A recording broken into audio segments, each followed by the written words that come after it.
ఆయనకి చెందని వారు అన్న వారిని చూపించడం సాధ్యం అవుతుందా? సాధ్యం కాదు. భక్తితో ఎవరు పరమేశ్వరుణ్ణి ఆరాధన చేస్తారో ఆ భక్తిని చూస్తాడు ఆయన. భోళాశంకరుడు భోళాశంకరుడు అంటాడు. భోళాశంకరుడు అంటే ఏదో ఉబ్బులింగడు, మనం ఏదో మనసులో కాపట్యం పెట్టుకుని పైకి శివా శివ అంటే లొంగిపోయే అమాయకుడు కాడు. ఏమీ తెలియకపోయినా మనసు నిష్కల్మషంగా ఉండి ఒక్కసారి పిలిచినా లొంగిపోయేటటువంటి వాడు భోళాశంకర్.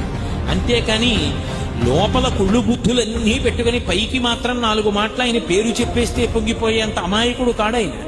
కాబట్టి అటువంటి తత్వం ఉన్నవాడు, ఆయన పట్ల భక్తితో ఎవడు ప్రవర్తిస్తాడో వాడి పాశములను తొలగతోస్తాడు, ఆ పాశము తీసేస్తాడు.